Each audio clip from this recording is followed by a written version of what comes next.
شیخ صاحب، لوگ یہ سوال کثرت سے پوچھتے ہیں کہ اگر انسان حالت روزہ میں بھول کر کھا پی لے تو اس کا کیا روزہ مکروہ ہو جائے گا، ٹوٹ جائے گا یا قائم رہے گا؟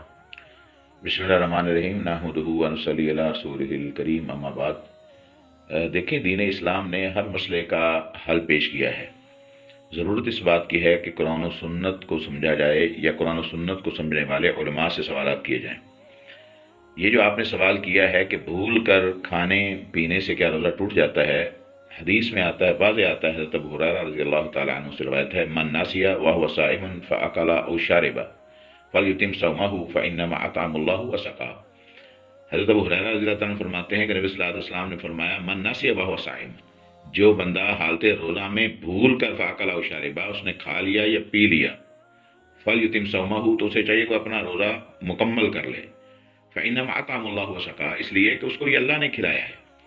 اللہ نے یہ پلایا ہے۔ اس کا مطلب یہ ہے کہ اللہ تعالیٰ روزے دار کی، اپنے بندے کی خصوصی ضیافت فرما رہا ہے۔ دوسری روایت میں آتا ہے، من افطر فی رمضان ناسیا، جس نے رمضان میں حالت روزہ میں بھول کر اس نے روزہ افطار کر لیا، فلا قضا علیہ ولا کفارہ، نہ اس پر قضا ہے اور نہ ہی اس پر کفارہ ہے، یعنی نہ وہ دوبارہ روزہ اسے رکھنے کی ضرورت ہے اور نہ ہی اس کے اوپر کسی قسم کا کوئی کفارہ ہے۔ تو یہ دو روایتیں جو میں نے رکھی ہیں آپ کے سامنے، یہ دونوں اس بات پر دلالت کرتی ہیں کہ حالت روزہ میں بھول کر کھانے پینے سے روزہ نہیں ٹوٹتا، نہ ہی اسے کفارہ دینے کی ضرورت ہے، نہ ہی اس کے اوپر کوئی قضا ہے۔ ہاں، ایک بات ضرور ہے اور وہ یہ ہے کہ اگر حالت روزہ میں بھول کر انسان کھا پی رہا ہے، اسے کوئی یاد کروا دے یا اسے خود یاد آ جائے تو اس کے بعد وہ کچھ نہ کھائے، فوراً اپنے ہاتھ کو جو ہے وہ روک لے، یہ نہیں کہ اس کے بعد بھی پھر اپنی ضرورت پوری کرے تو اسے دوبارہ جو ہے وہ پھر نہیں کھانا۔ باقی بھول کر کھانے پینے پر کسی قسم کا